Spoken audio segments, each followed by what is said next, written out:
Our guest today is Dan Friedel, and he's a relatively new member of our staff this year. Dan came back to work with us, and his specialty is sports. So I asked Dan to talk about what's going on with the Olympics today, and I'm sure he has some very interesting things to share and questions for you to talk about. So go ahead, Dan. Hi, everybody. I'm Dan Friedel. I've gone to the Olympics 4 times for work, previous work experiences, starting in 2000 in the Sydney Olympics. I was working for NBC, which is the broadcaster in the U.S. that paid money to have the chance to show the Olympics on TV. So that was a long trip from New York City to Sydney, Australia. That was in the fall, actually, of 2000. It was maybe in the middle of September, because, of course, the Southern Hemisphere, the seasons are a little bit different. So it was actually more like the Spring Olympics instead of the Summer Olympics there in Australia. The next time was Athens, Greece in 2004. And in 2008, I went to Beijing for the Summer Olympics. It's funny to me that a city that had the Summer Olympics a little more than 10 years ago will actually be having the Winter Olympics coming up. And then in 2010, I was in Vancouver, British Columbia, to cover some of the Winter Olympics there. Sports like ice hockey and skiing and speed skating. So I was working for VOA in 2016 when the Olympics were happening in Rio. So I remember writing a number of Olympic stories then. Like we wrote about the last gold medal by Usain Bolt from Jamaica. He won the 3 100 meters in a row, which was pretty cool. So there was a new 100-meter champion just over the weekend. And now I'm working at VOA again during the 2020 Olympics, which are actually happening in 2021. So it's been kind of fun to follow the progression of the Olympic sports over And the there's last... a new gold medal winner from Jamaica, right? A woman. Yeah, right. The woman, Elaine Hara, won the gold medal, I believe, on Saturday in Tokyo, running the fastest time in the Olympics in over 30 years. So that has prompted some conversation about whether the runners are getting faster or the equipment and the track in Tokyo is making them run fast. That's kind of a fun story. Well, I just was talking about how I've been to 4 of the Olympics, and I had a couple of little souvenirs. Like here's a pin from the Beijing Olympics. It's the Bird's Nest Olympic Stadium, which is a iconic building where they hosted the opening and closing ceremony and also the track and field events. So that was I was there for the opening ceremony in 2008. That was pretty fun. And one of the things that people like to do is collect these other pins. So like I have a couple souvenirs, a couple of pins from Beijing as well. These are the handball and baseball in Beijing. Jill and I were talking earlier about some of the sports that have come that were in the Olympics and then eliminated from the Olympics and came back. So, for example, one of those sports is baseball. The USA team just defeated the Dominican Republic to stay alive on the winners' side of the baseball tournament. So they have a chance to still potentially be in the gold medal game. Softball was also a sport in 2008 that was taken off of the program and brought back this year. Taken off because they thought the American team was so good, but the Japanese team won in 2008, and then the Japanese team won again this year in 2021. So It's quite an experience going to the Olympics. I was wondering if anybody else has been to an Well, Olympics. while we're speaking of pins, I got to show my pin. I have a Tokyo Olympics pin here from students that I taught who were from Tokyo. They were on the Olympic committee, and they offered to get me tickets back then, but hasn't worked out too well for this year. But Dan was just showing some of his souvenirs. I was showing my button. Um, Tell us about the stories you've written lately, Dan. I can share them. Well, so we just mentioned this question about the athletes that are the fast runners at the Olympics, where their events are maybe one lap around the track or less, are producing extremely fast running times. Mm-hmm. So there's this question about whether the athletes themselves are getting stronger and faster, or whether they're being rewarded by the technology in the shoes or the surface of the track. So, for example, this is Elaine Thompson-Herah. She's from Jamaica. She won the 100 meters for the women over the weekend. And she didn't break the world record, but she broke the Olympic record, which was set in South Korea in 1988 by the American runner Florence Griffith Joyner. So the question then was coming up about what other sports will have fast times, what other events will have fast times. And two of the big races that happened in the last 24 hours or so were the men's 400-meter hurdles and the women's 400-meter hurdles. And in those two races, the runners who were the first and second place finishers both broke the world record. So obviously, the winner of the race has the world record now. But I was reading about the men's 400-meter hurdles, and the two runners who finished first and second said they never would have expected to have gone so fast. You know, each one of them said that if I had gotten this time, I thought I would have won the gold medal. So, and then the same thing happened in the women's 400-meter race as well, 400-meter hurdles. Two Americans finished first and second, and they each broke the previous world record. So, I don't know. I'm starting to think that the athletes probably are getting some benefit from the surface of the track in Tokyo. And what about the shoes? Is there something special about their shoes now? Well, so this is a Nike shoe, and the name of the shoe is Vaporfly. Nike obviously. Does it have little rockets in it? It seemingly has little rockets. Yeah. So, you know, this is a technology that's in a lot of these high-tech sports. It's carbon fiber. So basically, it's very thin threads of carbon material, and when they are woven together, they are able to create a lot of strength, but not very much weight. So are those Nike like has nanofibers? Maybe. I don't know.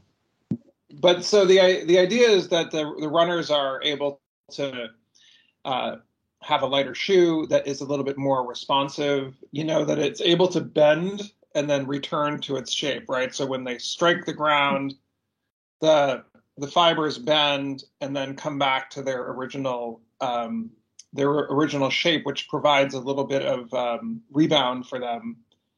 In each step. A little bit of spring, right? That would be a good word for us that you mentioned, rebound. I think most people are familiar with the word spring. We often say he has a spring in his step. That's right. These shoes provide a little bit of Somebody's happy they have a spring. So here's rebound, R-E-B-O-U-N-D. So it means to kind of bounce back, right? Right. Well, so if you think about it, in the 1980s, Nike had this new shoe that had the little air pocket. It was like a very small, I don't have any of those shoes with me, but I mean, you could see the little cutout in the heel of the shoe, and you could see the air bubbles around the heel.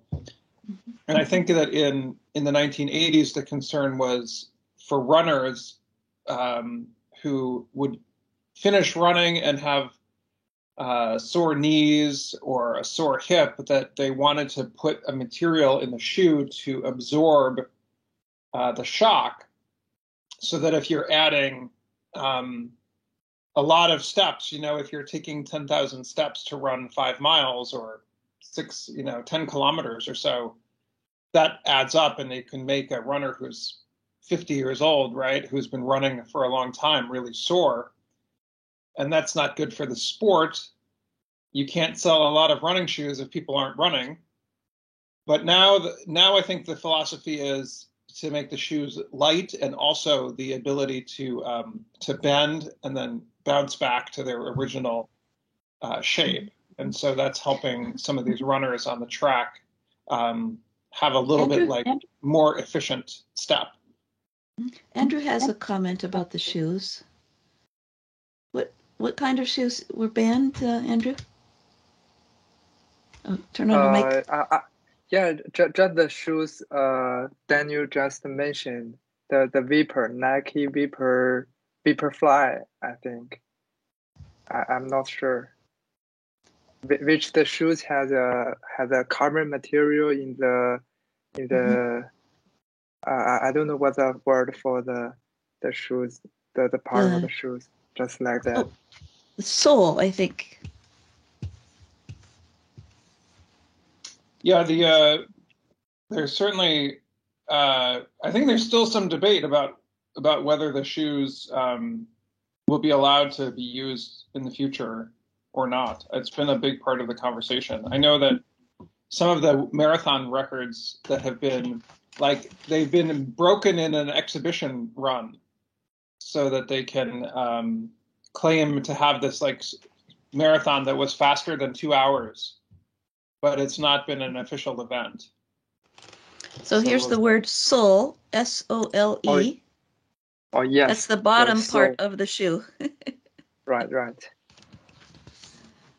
And that's where the carbon fibers are, as I understand, right? In the Vaporfly shoes.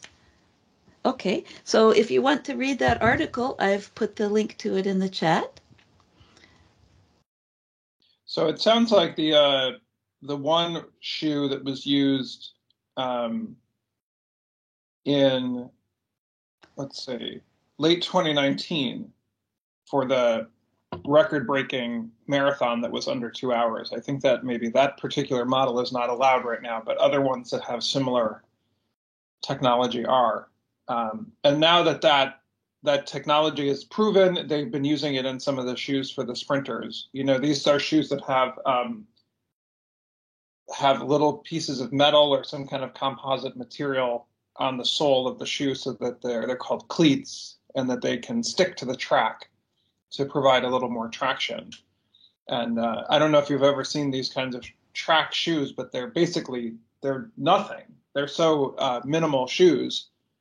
It's basically like a little bit of material to put your foot in, and then a sole to put these cleats on.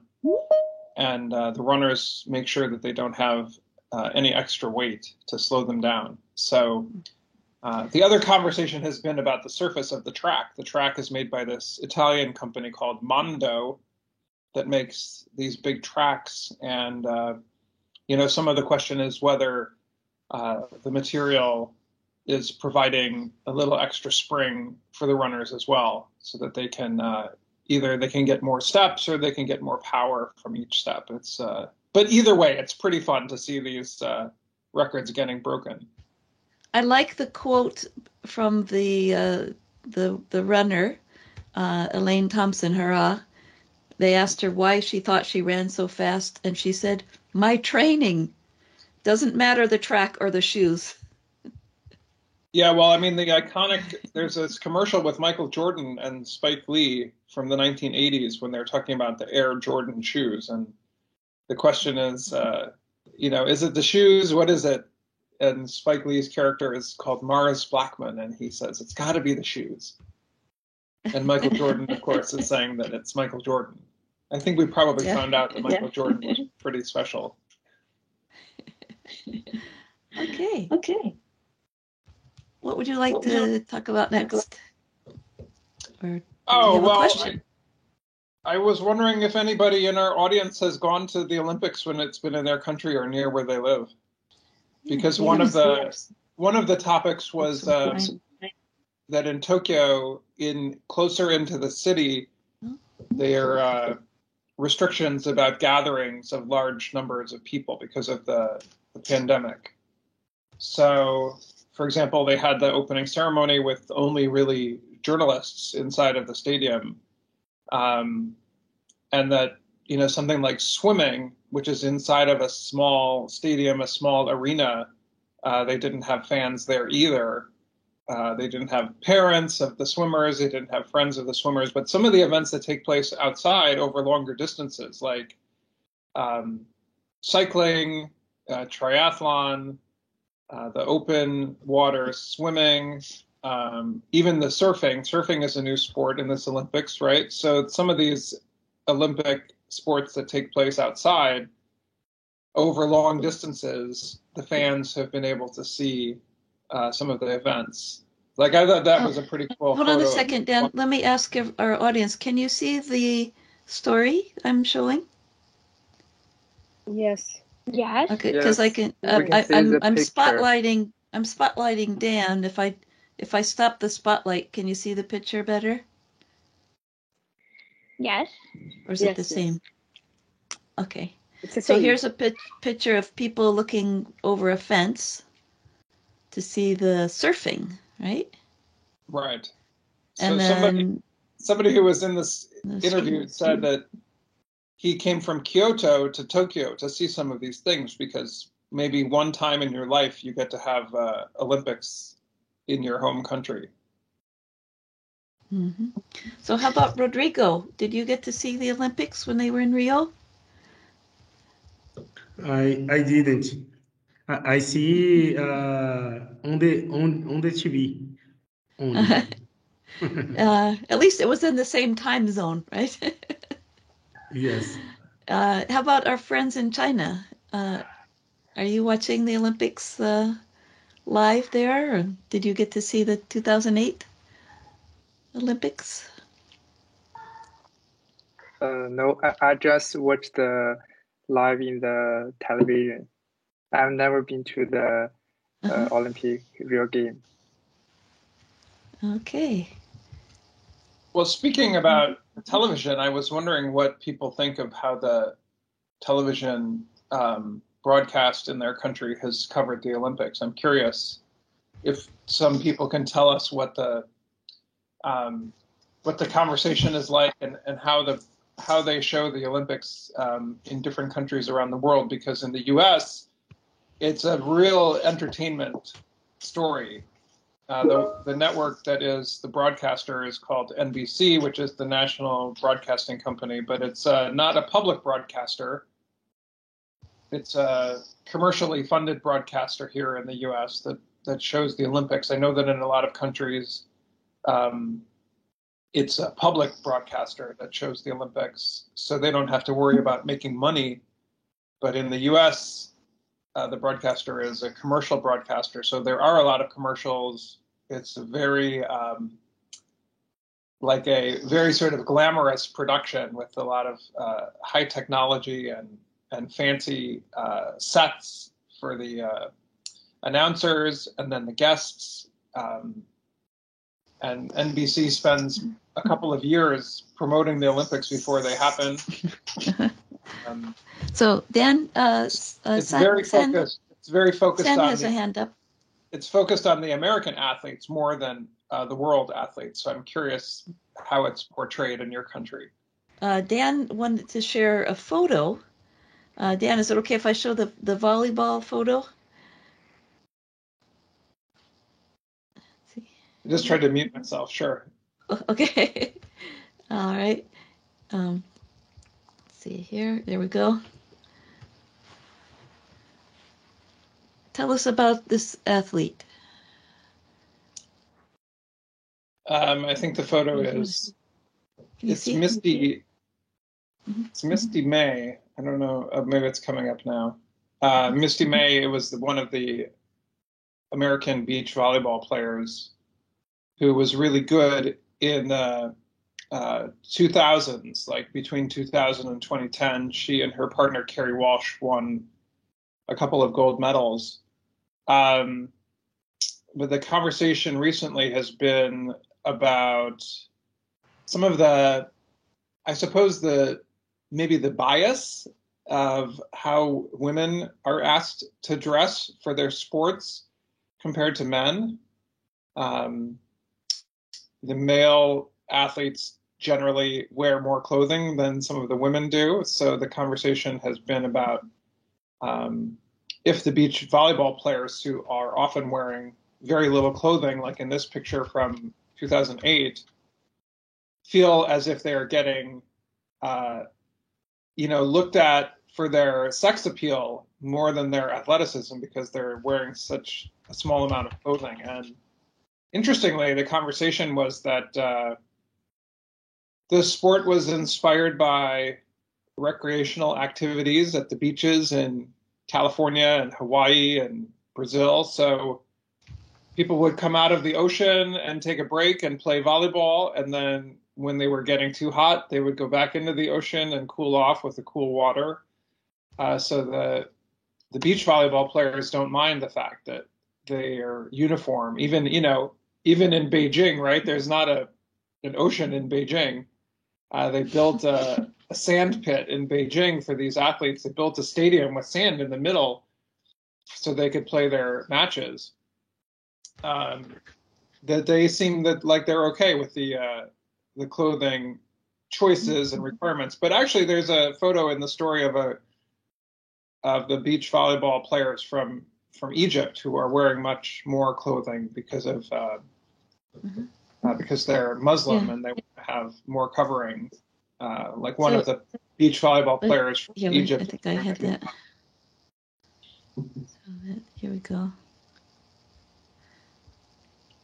So here's a picture can you see the picture of the male volleyball player and the female volleyball player here? Yes. Showing the difference in the coverage. And is there a photo of the Egyptian? There is. Player here? Okay. Oh, here? So one is wearing a hijab. This is from Brazil. And they're both wearing longer pants and longer shirts than you saw in the previous photos. And was that an option in the Tokyo Olympics? So the organization that is in charge of the international beach volleyball said that they don't have specific requirements for what the players must wear, so that they have to essentially be wearing the same thing, but the length and the coverage is not a concern to them. They can choose to wear as much or as little clothing as they want. So how about our friends today? What do you think? Have you been following this discussion about the clothing that the athletes wear? What do you think about the difference between the men's and the women's outfits? Go ahead. Oh, Dr. Allah, welcome. Hi, hello everybody, welcome.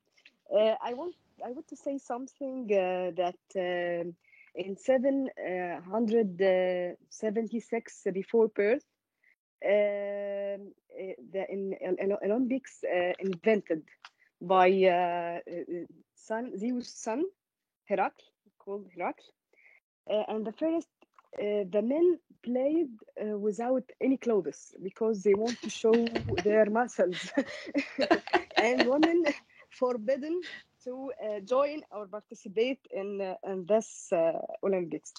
After accident happened that women wanted to join with her children, with his sons, because they are champion. And she dressed like a man and joined. After this accident, they made Olympics for women. And also, men can't join in this Olympic because they played without clothes. Also, women played without clothes, so men can't go or join in this Olympics. So we have So two was this in Olympics. Greece? Was that in Yes, in Greece or? Greece, Roman. Okay. Yes, Mhm. Greek and Greece.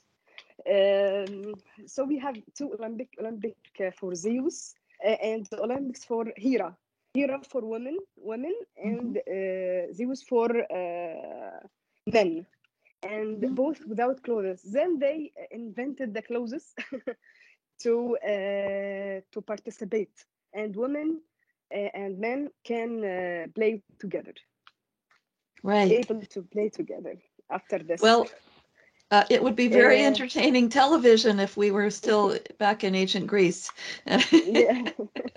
And But, about Egypt, we get two Brazilian medal Mhm. taekwondo Brazil. Mhm. Just as I think that just I'm not following this, but I know that we have got two medallion Mhm. in taekwondo. And also we Taekwondo. focused on yes. Also we focused in Egypt about Egyptian athlete, not world athletes. Yes. Mhm. I'm sorry for my English, but Oh, thank you for giving me a confidence to speak. yeah. So, for those of you who don't know, Dr. Allah is a historian who works at the Grand Egyptian Museum, right? Yeah. Another time I So will share she with knows you. her history. Yeah, I will share with you photos from Greek Romans and Egyptian civilization Olympics. Okay, thank you. Yeah, All right. especially for Okay, boxing.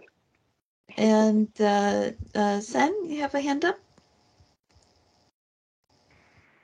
Uh, I want to get to the point earlier that people are debating about the record being broken because of the shoes or the surface of the erect of the stadium.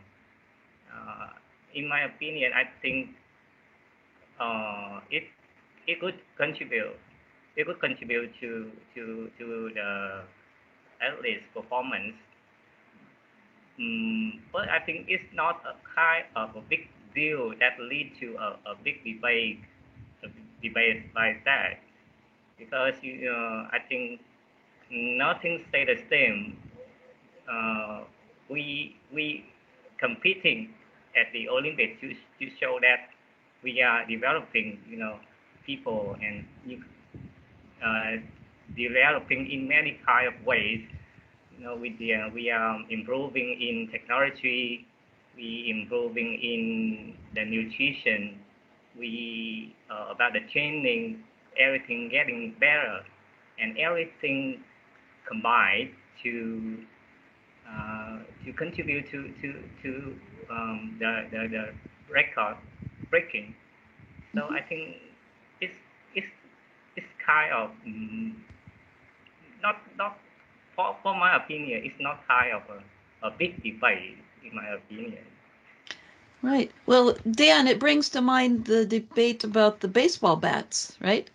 Uh, the different material that they made the bat with affected scores, right, in the sport. Well, the biggest thing that they've talked about in baseball this year is the sort of the construction of the ball. The bats are pretty much made of wood still, but yes, there's certainly been changes in technology that influence sports in all kinds of ways. But in the U.S., the conversation in baseball this year has been it's been the way that the ball spins out of the hand of the pitcher has there's been more spin and then there's been less spin recently. And the reason there has been less spin is that they have prevented the pitchers from using a sticky substance on their fingers to allow them to spin the ball faster. So in the last month or so of the baseball season, there have been a lot more hits and home runs than there were in the first part of the baseball season. So there's a technology influence right there. Great. Helen has a hand up. Yes, I would like to respond to Daniel's topic about high technology applied to the sports competition. For my opinion, I think the competition have to based on fair conditions and rules.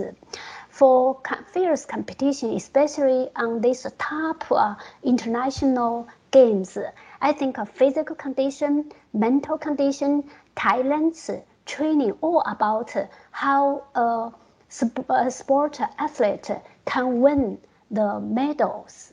So I think if all athletes attend the same game, they have to be at the same conditions, not based on high technologies. For example, in developed countries, they owned more high technologies to support their athletes. But in developing countries or some poor countries, they have no enough technology, even financial fund to support them to use them. So at these conditions, so there is not on the fair standard or conditions to attend the same game. For example, on the track field, track and field, field. So if the field is at the same condition at the OIC standard, it's okay, and have the same rules how to do the competition. And if the condition of the field can provide enough good conditions, and if all athletes can run by bare feet, I think that's very fair. Because different shows, maybe as you mentioned, has some high technology. This is not athlete, her or himself, to run faster than others because of the high technology take the part to support them to win and do better than other athletes. I think this is unfair. If we want to use the high technology, all athletes use the same high technology, or buy the shoes by OIC, and they provide the shoes to every athlete. I think that's fair. Thank you. All right. I think that's a good point. I mean, everybody is running on the same track, right? So that part is fair. But if one athlete has more expensive shoes than the other, then that might make a small difference. The notable thing about the Olympics is that the more developed countries have a different qualifying standard for the events than the less developed countries. So you have, you have a smaller country, like I think there's somebody here in our group from Burundi, right? There's a lower qualifying standard for an athlete to get into an event if they're from a country like that compared to a country like the US or Canada or Russia.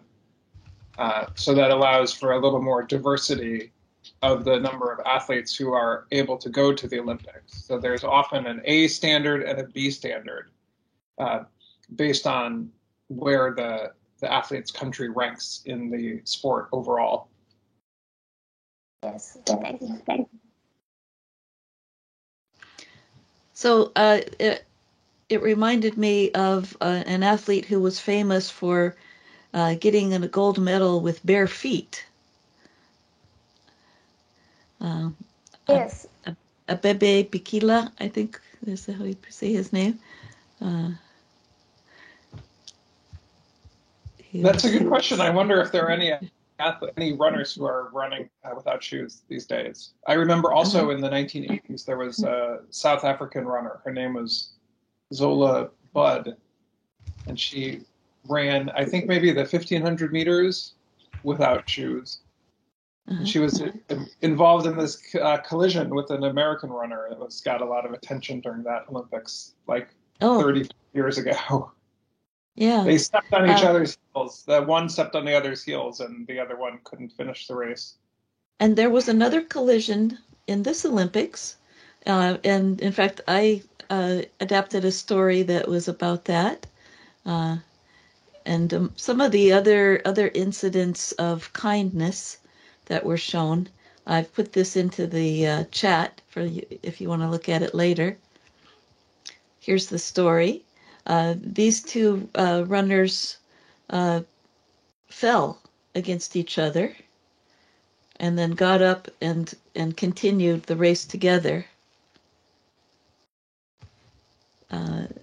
Isaiah Jewett of the U.S. team and Nigel Amos of Botswana. There were other incidents in surfing. The Japanese competitor translated for the winner, the Brazilian Ferreira, Italo Ferreira.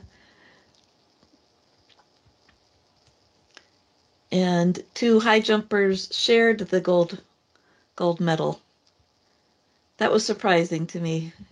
What did you think about that, Dan? Well, I thought it was interesting because they didn't know, the high jumpers didn't know that they had that as an option. They were competing against each other for so long, and they both realized that they probably couldn't get a higher. They probably weren't. I mean, they were so tired, right? They probably weren't going to be able to make a higher height on the bar so that one of them could win and the other one would come in second. But then they realized that there was a rule that would allow them to share the gold medal. So I thought that was a pretty good story. Yeah. Sen, you had a hand up earlier. Did you have a comment?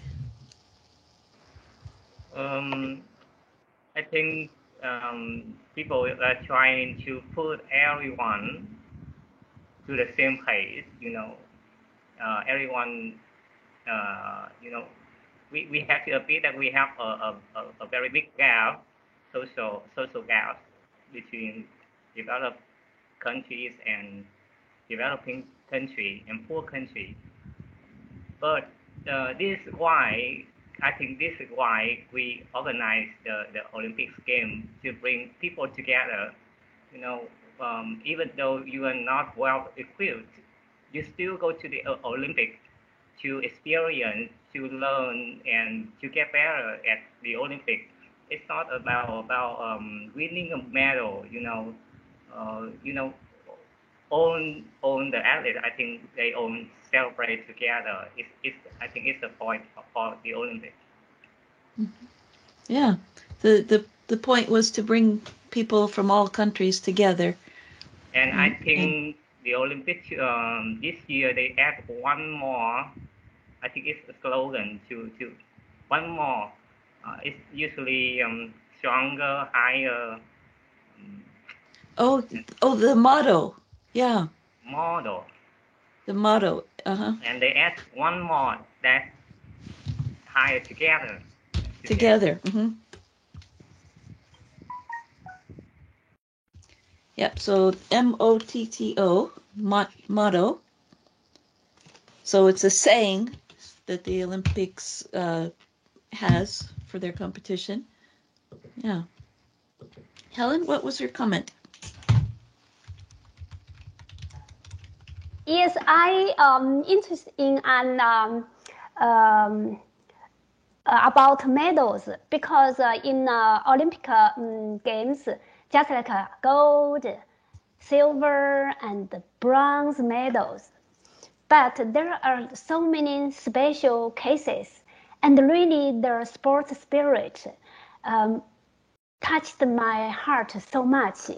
For example, Uzbekistan's gymnast Oksana Kusovatina. I think Daniel know that. So her spirit, I think she is the oldest female gymnast in the Olympic history.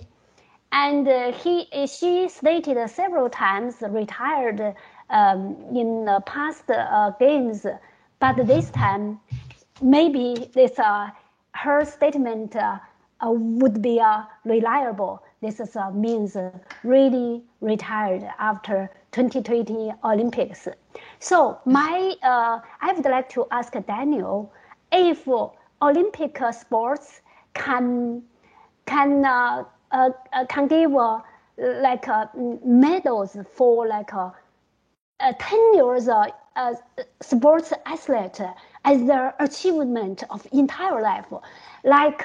Hollywood, some artists can get that when they achieved 10 years achievement in film Lifetime industry. Achievement Award. Yes, because sports spirit, I think that is Olympic spirit, not just gold medals, because some sports maybe just once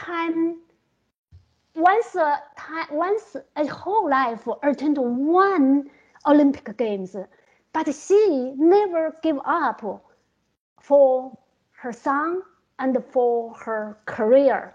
So how about Daniel's opinion about this? Well, that's a good question. Yeah, she was. It says here, this article I'm looking at, that she was in the Olympics first as part of the Soviet Union, or they was called the Unified Team, in 1992. And here she was in the Olympics in 2021. She's born in 1976, so that's pretty impressive. Yeah, that would be kind of fun. Maybe they have some way to honor her in like the closing ceremony or some future Olympics event. But there are much older athletes in the Olympics than somebody who's 45 years old, because there are some sports that you can continue to practice as you get older. Like there's the equestrian events where the horse riders can be in their 50s, and there's like the archery and the shotgun events where you don't have to be the fastest runner, but you can practice shooting a gun for your entire life and qualify in your 50s as well. But I didn't know about her. That's a good story. That's pretty amazing to continue practicing your sport at that very high level for from the time you're a teenager to the time you're in your mid-40s. Helen, can you put the name in the chat, or the article in the chat for us? And in the meantime, I have the Olympic motto here. It's Latin, Sidius Altius Fortius, and Communiter, I guess, but in English, faster, higher, stronger, together. So they added the together part, as San was mentioning earlier.